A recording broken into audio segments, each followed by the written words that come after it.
Welcome to the Brass Neck Podcast, brought to you by No Mean Radio here at the Variety Bar on Sucky Hall Street. Today's guest is one of a handful of Scottish wrestlers ever to be signed to the WWE.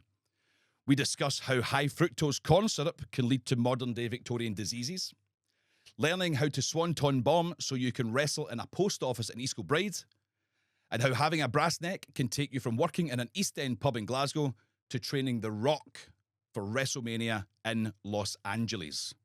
He's one of the best in the world. He is Wolfgang. A fine wee lass, a bonny wee lass, it's bonny wee Jeannie McCall. I gave her my mother's engagement ring and a bonny wee tartan shawl. I met her at a wedding in the Cooperative Hall. I was the best man and she was the belle of the ball. So, what time did you get back from America? Last night? Yesterday? I left Florida on Monday evening, landed in Dublin at 9 o'clock, and then I was meant to have a 7-hour layover, and luckily the lassie changed it for me, so I left at 10, landed about 12, home, lunch, an hour's sleep, and then out to coach, 6 till 10. Yep. Home, Chinese, bed, up. Here. Right, well, I'll get to the American career good bit soon, but the important bit, what did you order for your Chinese? I always get the same thing. I like to dabble. Right. But after staying in America for the last 3 years and having to eat their Chinese food, I've heard. which is nice. What's the place? What's the place? Panda something? Panda Express. Panda Express, aye. That's like the big chain one, Aye, but aye. they have normal Chinese restaurants. Do they? I thought they just had one big one, like I don't know. big, That's big the only Chinese. one. Like Big Pharma, Big Big companies, Chinese. Big Chinese. It's only Panda Express. Orange chicken. That's the thing. That's the big gimmick, right? Aye. Aye. But no, I'm a simple man.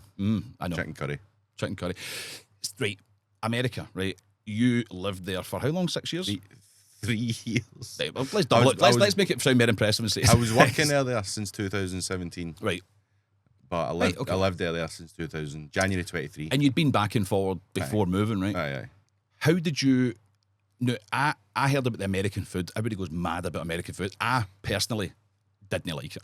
Right. I just thought everything was just... I was getting annoyed at how much they were giving me. Aye.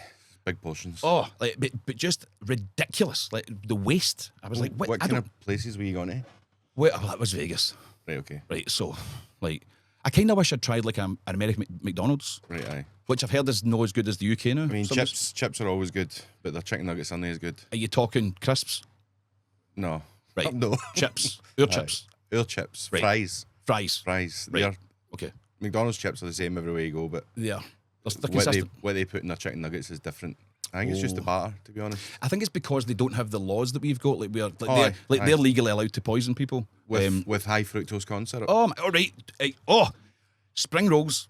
Right. They shouldn't be sweet, right? I got a spring roll platter, and it was like daft flavors, like cheeseburger spring rolls. Aye. And I'm like, why is there icing on this? Why couldn't it just be normal? Aye. It was everything was sweet. Everything's sweet. You have a piece. Aye. The bread's sweet. What is that all about? So I suffer from gout. You know this. I know this. Aye. I thought it was just red meat that was a trigger. And when I first went out to America, January 2023, I came off the plane and I couldn't walk.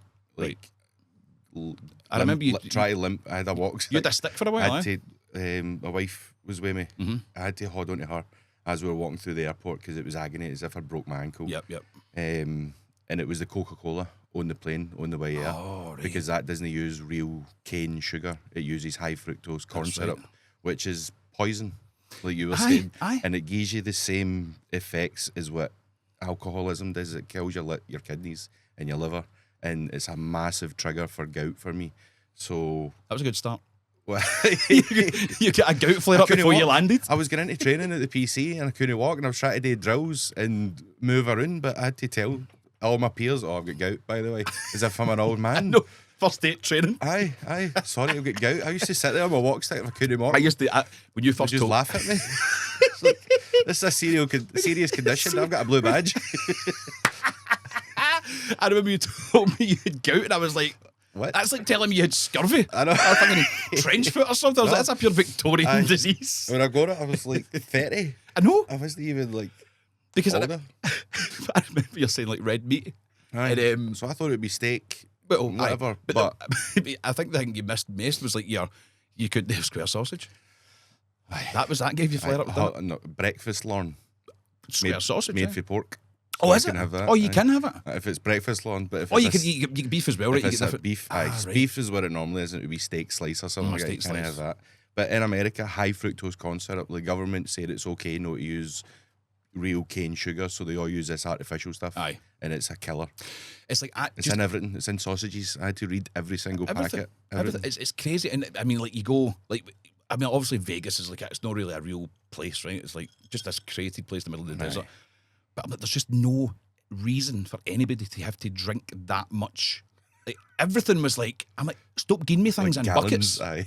Like a gallon of what is? I don't want it. Free refills. Free refills. I wish they had that here. That's one thing I miss. God. There's a couple of things for America that I would have back here. One of them's free refills.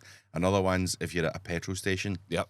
And as you're pumping the gas, as they say, there's a wee thing that flicks down and hods it on for you. It's probably dangerous. It's why they don't have it here. But being able to just put that on and then... Is that how they do it in America? Just leave it? Go a wee walk and come back and it's done. But how much petrol are you putting on that? Would it overflow, would it not? Well, like, you go in, you say, I want 10 on 2. Right. You give them $10, you go out and they'll assign you $10, so it won't go past that. Do you need to then... You need to pay before you go in. Do you need to then tip him? Then that's another thing as well. Just tons of wee thing round. I found it so rude. Aye, rude. everybody. Listen, if you give me great service and you're really nice, and I get that you're working for tips, cool. But don't shout at me and call me back because I didn't tip you for opening a door that I didn't ask you to open. No. I'll open my door myself. There's so much. They just accept it now. It's They've a terrible. wee monitor in front and they'll just turn it around. You want to give me $1, $2, $3 or anything, whatever you want. Aye. You've just done your job. And I don't feel like it's rude. Just done what I'm paying you today anyway. It's not my fault that you just work for free. Do you know what I mean? But even in shops, I guess they don't work for free. If they're getting paid, and I don't know what they're getting paid, but it's just annoying that everything you go, it feels like every day in America somebody wants money off you. Aye. Everywhere you go. You can't eat. Like when I went there, I'm going, you don't know how much to take away because nothing is what, like, if something's $15, it's no, it never is. You add the tax. And then you need to tip them for serving you. Are you mental? Do your job Oh anyway. my God, I don't know. So, I don't know how any of you have ever done it. I tried it for 3 years. Right, I just, so this is what always kind of blew my mind. Like, going out there, just the absolute culture shock of the whole place. There was not one bit of it that felt familiar to me. They speak English, yeah, but it's a completely foreign land. It might as well be the other side of the world.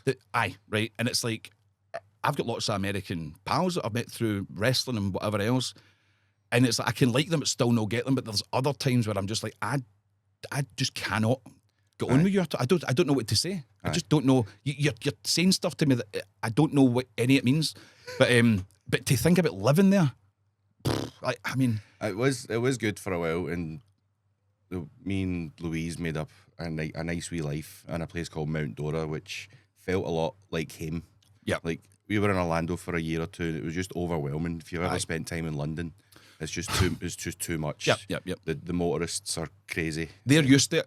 Aye, so they need to do it. The chaos means nothing to them. Aye. But for you, being outside, it was like Drew was saying, like road rage. Aye, you have to put up with it because if you get out of your car like you would here, they've got guns. Oh, they'll put bullets in you. Exactly. And you just, like, somebody speeds past you, like, you would maybe took your horn at them here or gave them something, but you just can't there. I would last 20 minutes. I'd last 20 minutes and they'd be pumping my guts full of lead. Our pal, Kim, yeah, her and her man were staying in this wee estate, and they were out walking their dog and they heard gunshots and they saw it was fireworks or something, but it was like 3 o'clock in the afternoon. They've walked around to see what was going on. There was a guy alive, lying on the street, acting very casual, just been shot in the leg as if it was just a minor inconvenience to him. Like he's rolled his ankle in the curb. Aye, he's like, oh, I need to wait in an ambulance. Like, you just been shot. Have you got insurance? No, well, you're just going to die there. Aye. You limp to the hospital. It's not right, man. It is not right. It is. And it's like, I think a lot of stuff kind of bothers me because you go, how can that be allowed? Like, how can you... It's like, I had a mate he lived in Manhattan, and he was talking about, like, during the COVID years and lockdown, there was, like, refrigerated lorries that would drive about New York, but nothing was open, so they weren't delivering to any restaurants or whatever else, and it was them going and getting bodies for buildings, because if you don't have insurance, you will be turned away and you go home and die in your house. Wow. How bad is that? I got bleak. Do you know what I mean? It got really bleak. But let's bring it back up.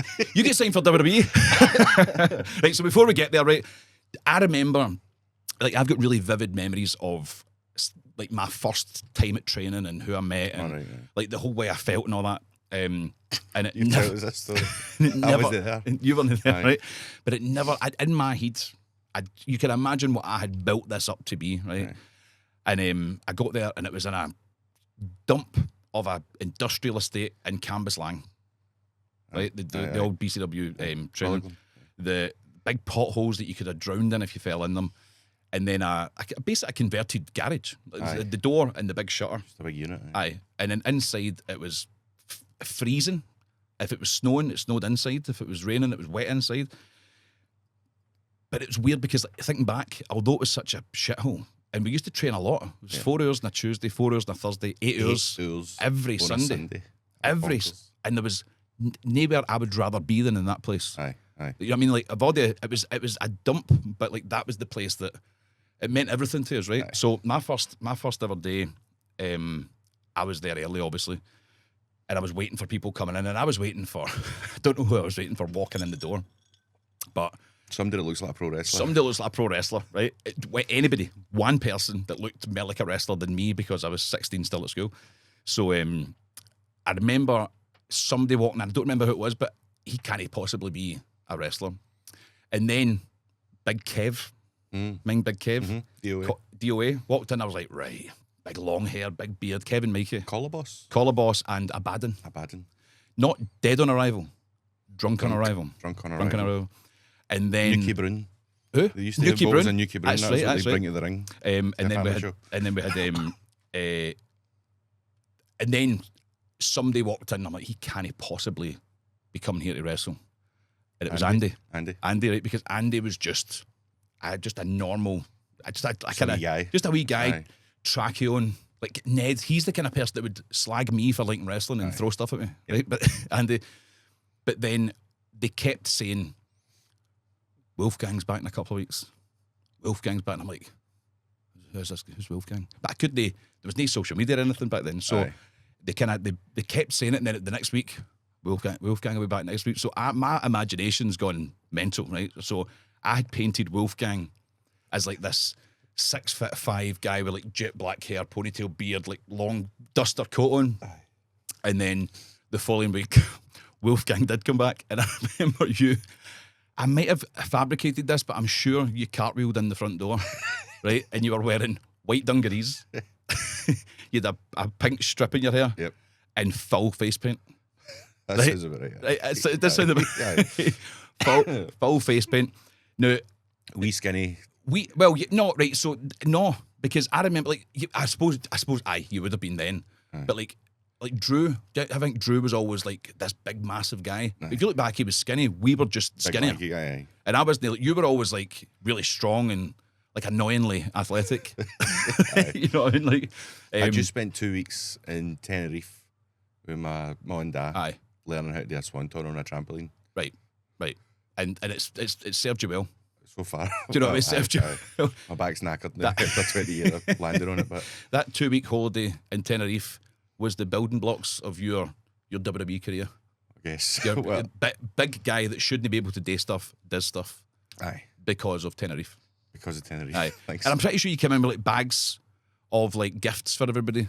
Aye. You know the things you would water and their hair would grow? I brought them. I'm sure it was. Didn't bring me one, didn't you? Didn't know me. Chai pets. No. Like, it was like a pair of tights filled with, had a face on it, and you would water it. Right. Before chai pets, it was like. Aye. Was it like what's the stuff? What's the green stuff? Grass. Cress. Cress. That kind of thing. But aye, so that was my first. That was my image of Wolfgang versus Wolfgang in real life. Through the door. Aye. Now there was a kind of similarity. Like I remember talking about having a gimmick. You had the gimmick. You had the face paint. Right. Remember you had like you had the kind of buckles and stuff like that. I seen that today. I nearly brought that with me. Oh, did you? Aye, it's sitting because my dad's just moved house and getting rid of a lot of stuff, and I've took all my old wrestling gear off him. Aye. And that black vest with the buckles With the across buckles? it is there. Oh my There's God. no way I'd fit it now. No. But I nearly brought it in. It was weird that I walked past it today and I Right. could have brought it in. You keep that on you, and I'll see if I can find my one earned stripy jumper. Because like, I was like you know, I always wanted to be. Don't say it. Your wrestling Don't say name? it. There's a good wrestling name. Jack Sabbath. Oh. Jack Sabbath would have been a great wrestler. Oh no, I don't get ready very often, but I've got a bit of beer here. What a name though! Jack like, Sabbath for a wrestler name. I know. My first wrestling name was going to be Damage. Damage. That's right. That's not as bad as Jack Sabbath. I think it's Slightly better than Jack Jester. Was it you that was at a comedy night with Liam Thompson? Aye. And obviously, like you're a target when you're at these things. If you sit in front row as well. don't dare say you're a pro wrestler, what are you playing at? Say you're like an electrician or something, right? So what do you do? What do you do? And he was like, I'm a wrestler. What's your wrestler name? Bad Boy Liam Thompson. Aye. And apparently the guy went, were you at the end of the queue when they were dishing out wrestling names? Aye.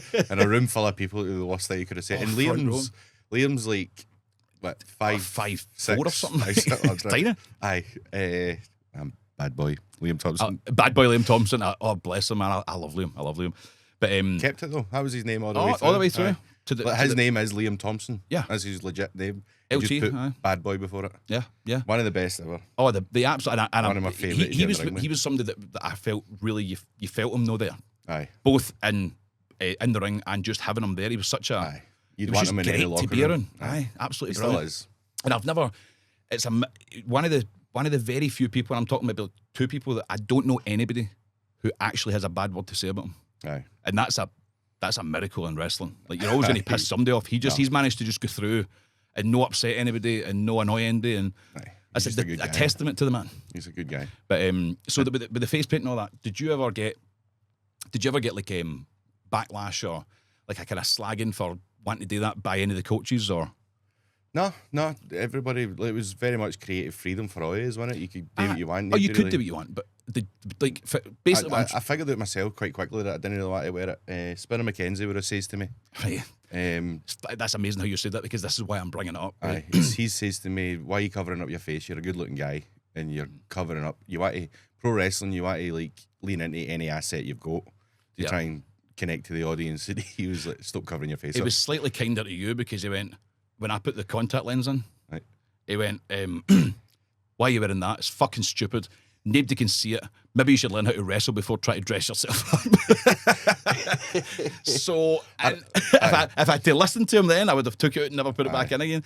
Spinner McKenzie came from an age where it was like aye. Big Daddy and Robbie Brookside and all that was coming through Regal and Finley's and all that. So he came to a day where it was treated like a legit thing, and they would have had characters back then that might have. Of course they did. Aye. I mean, like, so that would have been a all weird of them. thing. Aye. Like you're with the World of Sport guys, you're the best ones, the legitimately good ones were trunks and boots guys. Aye. Your Johnny Saints and your Marty Jones and your Fit Finleys and but the big stars were Big Daddy, And the characters. who had the big glittery coat and the Cat top Wee- hat, Cat Cat Weasel. Weasel. Aye. Adrian Street. Aye, Adrian he's Street was mega. one of the good ones as well. He was actually brilliant, but with the character. That was the thing, that a lot of them could back it up. Well, Adrian Street certainly could. Aye. The story of His him, documentary is great. amazing. The story of him getting in shape and getting the tan and the oil and the nice blue tights, the blonde hair, thinking women are going to love me, and then walking out and everybody was wolf whistling and like basically kind of like, because back then it was like that was a very gay thing to do, and he was devastated by it because he was embarrassed, but then went, hold on, I've got something here. Aye. I mean, if they're doing it for this, what if I put pigtails in and got a feather coat and Go as far and as he you was can with it. absolutely. But if you weren't fucking with the guy, he was legit. Aye. Absolutely legit. But I was always like, it's like I was always a character guy. Like I get into it because of the characters, and if you listen to the criticism straight off, if somebody just goes, "That's stupid, don't do it," and you just go, "Oh, take the contact lens or wipe it off," it's like, I don't know, you have to stick up for yourself, because for me with this, it was always a case of, right, there's competition out there.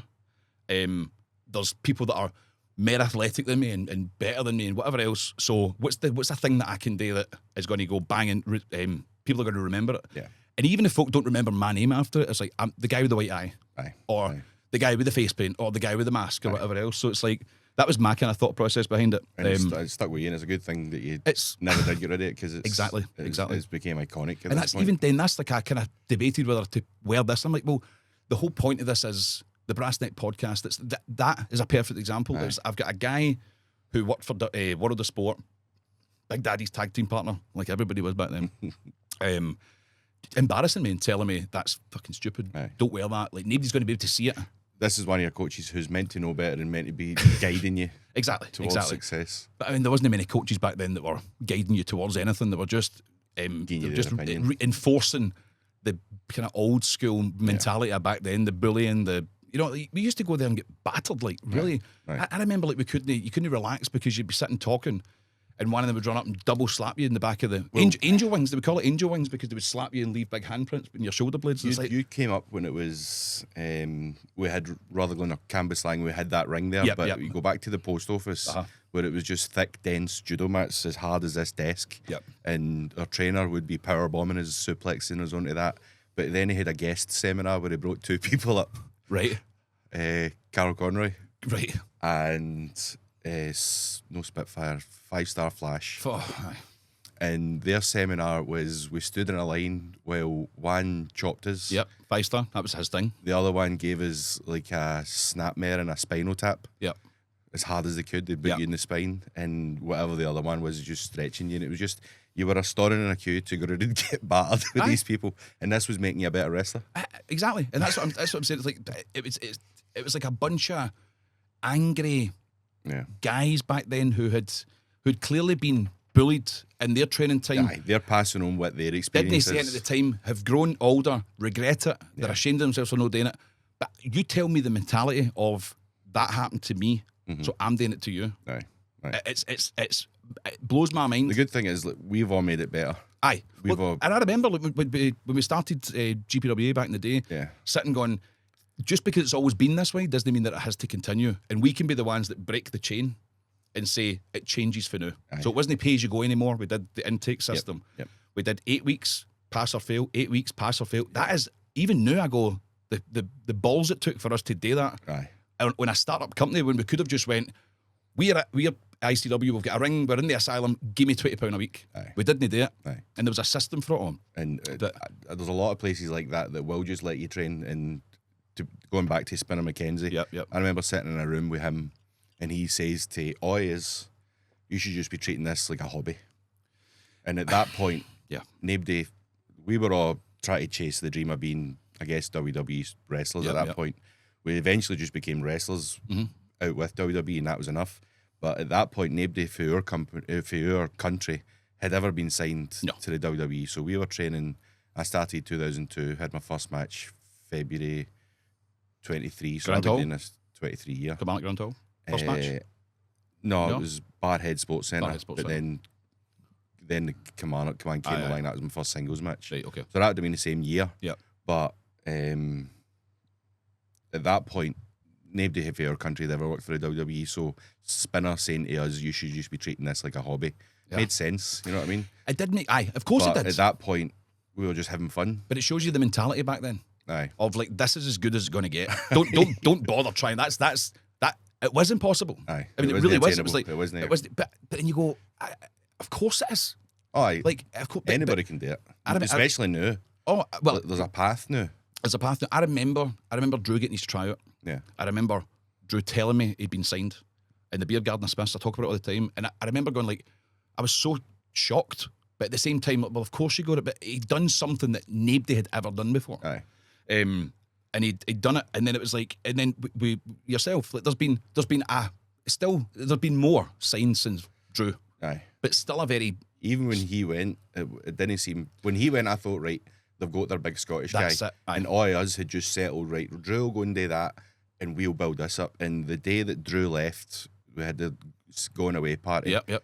Andy says to me as I was pulling the shutter down in the Lacala, he says, we don't need to go to America. America's going to come here. And this was 2006. Aye. Fast forward another 6 years. Yep. And we are selling out, 6,500 in the Hydro on an independent show. Aye. And at that point, the WWE needs to go, oh, what's happening there? And they took notice. And but see, when you think the prophet, Andy Wasson, knew exactly what was coming. But I just think, do you think like it's astonishing to think like how young we were, but how we just not even like self-confidence or arrogance. It was like Drew said something in his book along the lines of, when we started there was no wrestling scene, then we came along and there was. It was something like that. Basically, we had no incentive to work hard when we were in that unit in Cambuslang. There was nothing there. There was no big show to work towards. Aye. We did it because we loved wrestling. And then we all, not by mistake, but like we just kept going, and it got bigger and better, and the quality got better, and people to the point where Scotland became like a mecca of world wrestling. Aye, crazy. Like it's absolutely mental. But like for as much as when Drew got signed, he was the first guy. Yeah. And if I think maybe Noam or Nicky or Damo, I don't know Damo, what the order was, but it became more and more He's Irish. people. He's Irish. Sorry, Damo, but I'm going to delete you for this. Well done, proud of you, but you're no Scottish, mate. So Mary's name is Scotland, the pro wrestler. And at that point, even then, it seemed like, right, they've got a quota, they've only going to get so many guys. Yeah. But at one point, there was 5 of us, and there's 5 million people in Scotland. Yeah. And at one point, 5 Scottish wrestlers held a WWE championship at the one time. This was all during lockdown when Drew won the belt. It was crazy. incredible, man. Like that's how, I'm not blowing our own horn here, but we were off.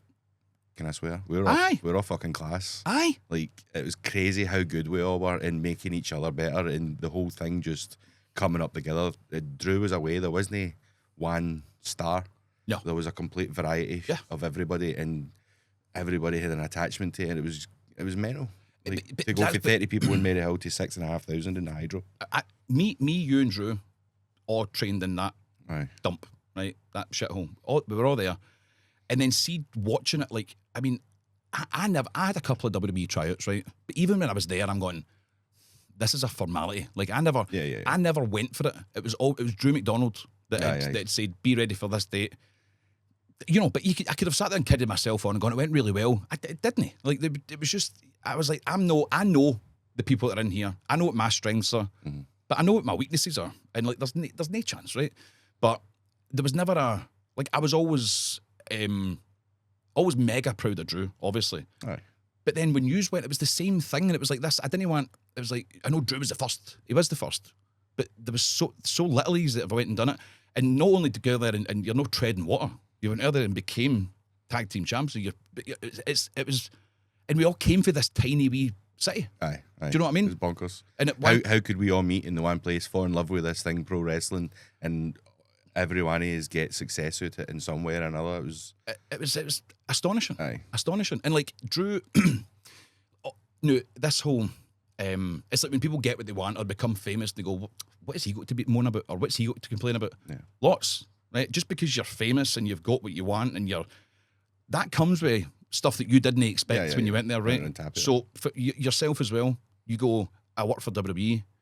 You don't expect all the other stuff that comes with it, right? And like, you've moved your whole life from the East End of Glasgow to Florida, built a life, and then whenever it happens, it's gone. Yep. And you're back again. You've got 30 days to get out of the country before ICE come chapping at your door. Right.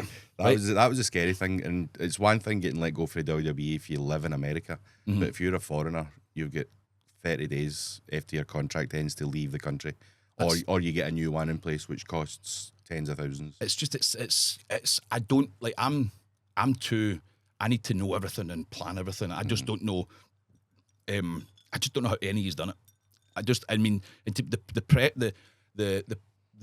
massive jump from leaving your family and stuff to go to a different country, then the pressure of the job and the competition of the job and how it's constant, it never ends, and then the dangling the carrot and it getting took away from you, and then the promise that would very quickly drive me off my nut. It messes you more than anything. Aye, but it was, again, like, we're lucky to have each other out there. Aye. I had my wife with me. That was nice. Like, there's already people out there that were set up. I couldn't imagine what it was like for Drew when he first went there. No. When I went there, Kim was already there. Kaylee was already there. Like, there was a wee bit of Glasgow, a community there already. Aye. I mean, you're saying Drew. Like, I mean, how Drew wasn't even for the city. I know. Drew was for a tiny wee place, and that is like the first man in the moon. That's what that is. Aye. And no one, especially talking the way he talks. Oh my God! I back then. Aye. Drew's talking's never got any better. It's got worse in different ways. But it's like, the first time Drew took training with us, there was no raising of voices. We were all like pierced at eye because he just would not talk any louder than he did, and he's never really changed. I can understand why he talks funny, because trying to be understood earlier with a thick Scottish Glaswegian accent, I had to tell them my name was Barry. Yeah. Whenever I say my name to him, Barry. Because whenever I say Barry, they don't understand. They think it's a different name. And some of them say that name back to me with my accent. And I'm thinking, if I was from a different country, telling you my name, and you says it back to me with my accent, I don't know if it's acceptable. Well, that's what Drew said. He was like, you can either be stubborn and wait in a queue and say, can I get a cheeseburger? Can I cheese? You can say it 50, or just say, can I have a cheeseburger? Do you get served quick? But then that's me. I'm going, no. Aye. I knew it. Fight against it. I will say cheeseburger until you understand what I'm saying, because it's not that it's the context. Different. I'm starting here at a fast food place. Just take a bit of context into what I'm saying and you'll understand. I'm not waiting in a McDonald's queue asking for the latest Dyson Hoover. I'm pointing and saying cheeseburger. You're deliberately not listening to me. And it's like going to London. Like you know what I'm saying. And I'm not going to move until you take my Scottish fiver for this chewing gum I'm buying. I'm not buying chewing gum on my fucking credit card because you are pretending you don't know what I say. Aye. Just take a bit of context. Legal tender. I'll phone the police. That was a nightmare. Oh my God. So there was a guy that worked with me for 6 months, and for the false, well, he worked with me for longer than that, but for 6 months he thought my name was Brad or Brett or something different. Something Paddy. He thought my name was Paddy. Okay. Because I says Barry. Aye. Paddy. Aye. I've been calling him Paddy this whole time. Well, because you're ignorant. It's Barry. You're ignorant and you're not trying. Do you know what I mean? Barry. But it's like, it's so alien. But like with Drew, when he was there at first, and he was. I mean, he couldn't have come in higher. Aye. Like the chairman of the owner of the company bringing you out and saying, I see myself, and he's the chosen one 2 weeks after he landed, by the way. Straight on. Right? Now, what do you think that is going to do to a Scottish boy in his 20s? That is too much. That is like the pressure. So I guess I was pretty lucky. By the time I moved there, I was already like mid-30s. Aye. And had a bit of sensible head on. But you go, is that a benefit? Is it no? Like you go, obviously the younger you get signed, the more time you've got, but you're a child. Yeah. And like nobody's prepared for that life, whether you're 30 or 15 or whatever else. Right. But it's like just such a mad culture shock, and then realising that it's a big competition and you can't really win unless somebody wants you to. And it's like that's what I think. So my time in NXT was spent with a lot of guys who never wanted to be pro wrestlers. They wanted to be American football players or shot putters. They wanted to go to Olympics. There was other things. And then they get a message through Instagram saying, do you want to come to a WWE tryout? Yeah. They've never watched WWE because they've always been so focused on their thing. Or their parents will get that shit off. You can't watch that. That's all fake. So they just dismiss it. And then they get a message through Instagram when they get popular enough or enough followers saying, do you want to come to a tryout? And then they get shown WrestleMania. Yeah. Like, this is what you could have, and you're going to get a pay rise every 6 months, and before you know it, you'll be a millionaire, and you'll be on this, that, and the next thing. You'll be main event in WrestleMania, and it's all illusions of grandeur. Did they say that to you when you went? No, of course, right? No, because you're not an NFL football player or the world's strongest man or something. It must be frustrating. Aye, you've worked your whole life to get that because you want that thing, you want to be there, and then you become a vehicle to bump for the guy that's never done it before. Crash test dummies. And I think it's getting worse. I think it's that they don't try and hide the fact anymore. Aye. You know what I mean? They know the people they want to succeed, and they're going to do everything they can against their better judgment to make these people succeed. Aye. It's like I use the term crash test dummies because it felt like they were using their experience, and a lot of these guys have never seen pro wrestling, never done it, and they're having to learn on the job, on live television. And we were the guys having to teach these people how to move. Yeah. Left foot, right foot. And then they're just... to the basics. My tag partner had his teeth knocked in. He had been concussed several times, all because these guys don't have the experience that you and I have. Yep. We've done this for years and we can do it with our eyes shut. Yep. They're literally learning on live television and just knocking your teeth in, punching the nose, like throat... And this isn't a normal person doing this. This is a giant of a man. This is an Olympic level pro wrestler, amateur wrestler, an Olympic level amateur wrestler whose gut instinct is to grab and throw. That's and there's a moment on live television where my tag partner get picked up in the air. He's like, "What are we doing?" And the guy says, "I don't know." And who was it? Flung him. Who picked him up? Brutus Creed. Amateur wrestler. Okay. But their instinct when they panic is just to grab and throw. And if I end up on your shoulders and I don't know where we're going, you climb up, right? It's Aye, but then what are we doing? that makes me. Drew telling a story. He was like, when somebody picks you up, you can base yourself and stuff. When Lesnar picks you up, you're gone. he says, I'm the cameras. I'm not selling. I am getting ready because he is going to launch me. You know, you're meant to like struggle when you're on the shoulders and all that. He's like, he's just so strong. That's a guy who knows how to land you. Of course. Safely. That's a different thing. That's Brock Lesnar with that strength. He's had all that experience. You take that OVW strength and whatever. You take that strength with no knowledge. It's scary. It is scary. It's intimidating. But you're saying obviously the feeling like a crash test dummy for these guys. But on the subject to you training people or training with people, you go for that to the Rock. I know. Do you know what I mean? Like that. I mean that again. It was one of the things when I saw that. I'm going. I mean, of course, if you're going to get MD to go and work with him for this, that makes sense. But that's also Barry. Aye. That's training with The Rock. You know what I mean? It's like to go for Rutherglen. Right. Wrestling and when we were watching him obsessively every single week, wearing these t-shirts and doing the catchphrases, and you're there training like it was crazy. It was surreal. Aye. But it was mad validation. Like for all the work that we'd all been doing over the years and for how good we've got to have that responsibility. Oh my God. Of the biggest star in the world making his return to pro wrestling for the biggest show ever, WrestleMania 40, for the main event. It was a crazy responsibility. When I got the message, Matt Bloom, Big A-Train, sent us a text on the Monday saying, pack a bag, you're flying to LA, you're going to train The Rock. And this was start of April, so I thought, is this an April Fool's? Because he's a big wind-up merchant. And he would generally just message you rubbish. And he's like, no, it's real. You're WWE Travel will be in touch with you and you'll be flying out to LA and to train The Rock. And it was just a mad. I mean, like, I don't care who you are, I would have no shame in being a mark about that. Well, I mean, you can't, not to him, but you must in your stomach go, oh my God. Aye. Oh my God. So you say we grew up watching these guys, we idolised these guys, and that was who we wanted to be when we were younger. And to be put in a room with him, and the responsibility of having to get him ready, and he was sound, you know what I mean? He was pure down to earth, like cracking guy, easy to talk to, had a laugh with us. After it, we'd get flown out to be there, we get paid to be there. He didn't have to do this, but he ended up sending us like a full line of his Project Rock Under Armour gear. He sent his boxes with a clays. He sent his cases, Terramina, tequila. Just super grateful for us being there and giving us our time. And we're like, you're The Rock? Look, of course we're going to be there and do it. I'll do it if you want. I'm going to do it anyway. Because you know what it's like, the feeling of meeting or working with a WWE, even an ex-WWE guy when you're kind of young. The responsibility is, he's one of them. I've watched him on the telly, but I mean, there is no...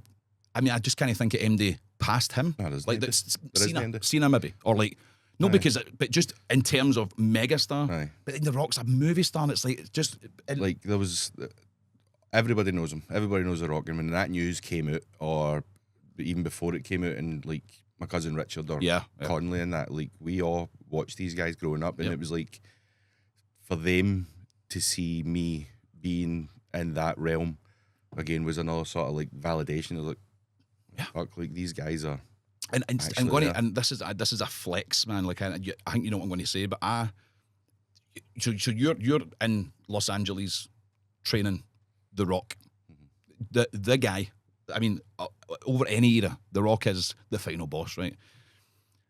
You're there. I was watching back in Insane Fight Club that we did for BBC with ICW when ICW was flying. And it was following Grado, it was following me, it was following... And then it came to you, and you were working in the La Calabar, which was your pub for years, which was the mecca for Oyers. Like, our lives revolved around this pub. We were either working in there, or we were meeting there to go to a show, or it was just... That's where we'd hang out. What a place. Have a wee look-in through the night. What a place. With Connie on the piano. Oh, Connie on the piano. We used to have like deep fry Wednesdays, mind. We used to like batter stuff. We used to make a deep fried batter toasty. Chikuna matata. Chicken pakora underneath tuna mayonnaise with melted cheese on top. Aye, that was your creation. Chikuna matata. Neighbour, you've got gout. Might be some. But watching this on telly, this was on the BBC, and they're asking you about WWE, and you're behind the bar, and you said, I'm not really bothered about WWE. Like, I'm kind of happy just wrestling at the weekend. As long as I'm happy just working in the pubs, because I can do the pub and I can do my shows at the weekend. Right. And I remember pausing it and messaging you, going, I'm watching this, and you are on telly saying you're no really arsed about going to WWE. Aye. As long as you've got the pub and your shows at the weekends, that'll do you fine. Because that's... And here you are training, and I was like, what a flex. I don't really care about going, and you're fucking in America training The Rock. I was like, that's when you know you're good. It's back then, again, even when that BBC documentary was coming out, there wasn't a path to the WWE. Like, it didn't feel like any of us could get there while they had the big Adonis that is Drew. Aye. So I was happy wrestling you at the weekends. And that was being a wrestler. That became what I wanted to be. And at that point in time, that the wrestling world in Scotland was good. We were flying high, and it was. Aye. It wasn't until after the documentary came out that it really started to take off. But back then it was that good that you kind of went, well, I'm genuinely happy. It's not a negative thing. Like no. But it was just the term. You just like, I mean, I'm happy here. I'm not really bothered. Aye. And then you've just by you've ended up not just there, but you've had titles. You're training The Rock. I was lucky. And to go, it's a great story, man. We had everybody, we had each other, and we were all building this thing, and it got to a certain level where the WWE did take notice. Yeah. And I was lucky and fortunate enough that I didn't have to do a tryout. Mm-hmm. I was in a position where we were on tour with ICW in Manchester, and William Regal came to watch. That's right, And the Ritz. And I was on with Noam Dar, who they already knew, and I think they'd maybe already signed or they'd worked with at that point. And Noam says to me, all they want to see is if you can batter somebody. And he just let me batter him for 10 minutes in front of Regal. And off the back of that, I got in touch with him, and he was like, have you signed this sort of the online like WWE recruit thing? You sign up for a form just to put your name in the hat, LinkedIn sort of thing. Aye. So I'd done that, and then a couple of weeks later they got in touch with me saying there's an offer on the table for this UK tournament.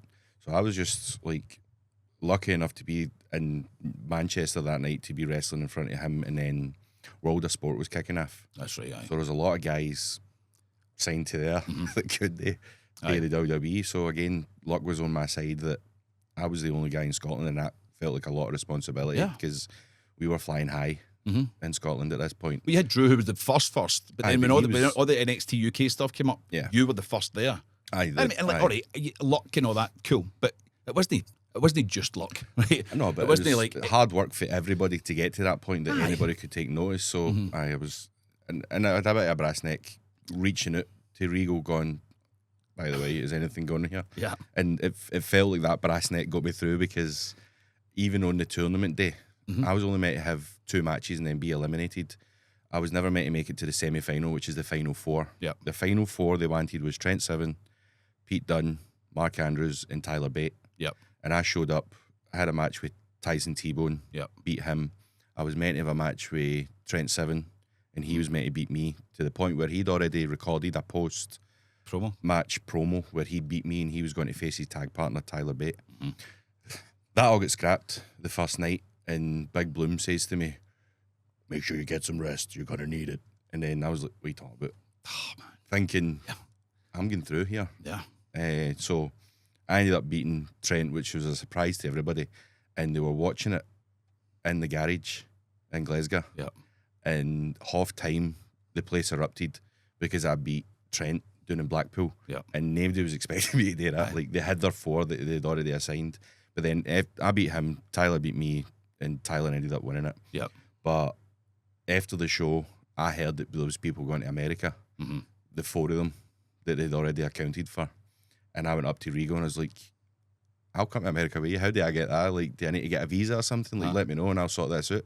Whatever you need. And he was just like, no, like, if we'll be in touch, sort of thing, like, if anything. Yeah. And then sure enough, they took us earlier, and one thing led to another. We ended up signing with them. But had I had enough of a brass neck to just go up to Regal and go, I'll come. I'll do it. I'll do it. Shy wins don't get sweetest, right? Aye. But it's like, but I said this way. We drew with you. There's that when at Disney, when it's not gone well, and you know, like yourself recently, you were released and stuff. Like I feel like I've always been like the wee Jiminy Cricket on Drew's shoulder, going, just remember, because there's times when he's pissed off for good reasons. Aye.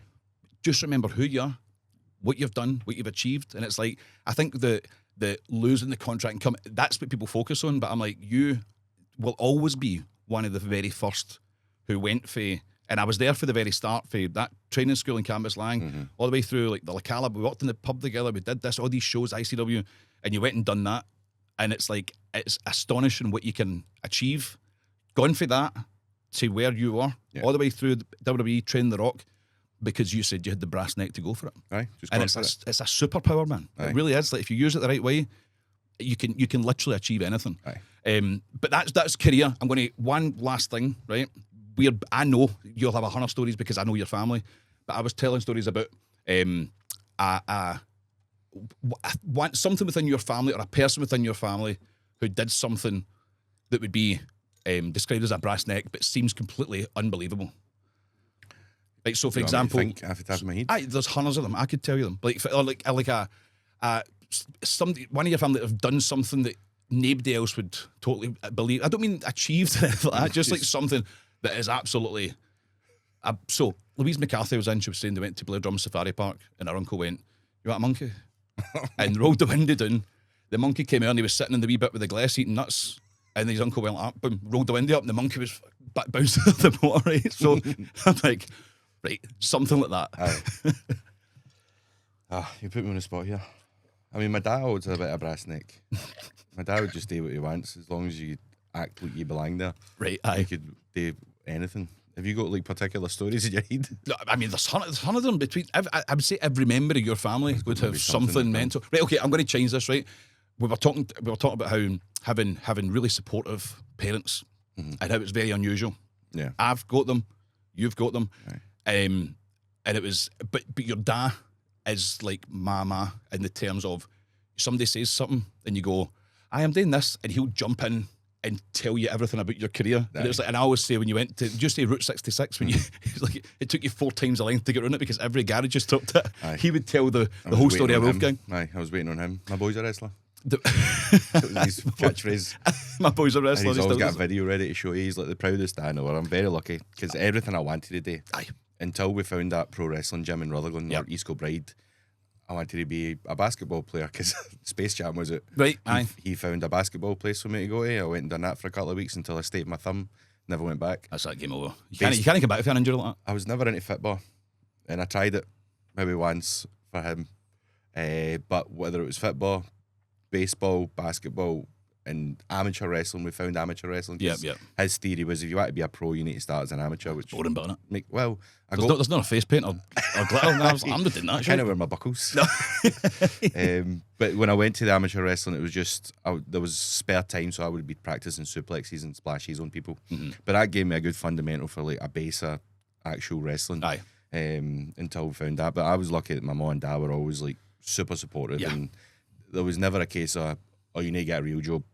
You need to go and get a trade, which would have been nice to fall back on at this point. It's a sensible option, and I would always say that. But like, just sometimes, just being able to chase what you want to be, like whatever you were wanting to be when you were a wee guy or a wee lassie, like nobody can tell you no. Like they've done it, you can do it, and there's no reason why you can't do it, other than not having enough brass neck to go for it. Yeah. I don't know what else to say. I think that's a perfect out. Perfect out. So, thank you for tuning in to the Brass Neck Podcast. I've been Jack Jester. That has been Barry Wolfgang Young. Barry Wolfgang Young. Until next week, beat it! A fine wee lass, a bonny wee lass, is bonny wee Jeannie McCall. I gave her my mother's engagement ring and a bonny wee tartan shawl. I met her at a wedding in the Cooperative Hall. I was the best man and she was the belle of the ball. The very first night I met her, she was awfully shy. The rain came pouring in, but she was happy, so was I. We ran like mad for shelter and we landed up a stair. The rain came pouring out in my bricks, but I didn't care, cause she's a fine wee lass, a bonny wee lass, is bonny wee Jeannie McCall. I gave her my mother's engagement ring and a bonny wee tartan shawl. I met her at a wedding in the Cooperative Hall. I was the best man and she was the belle of the ball.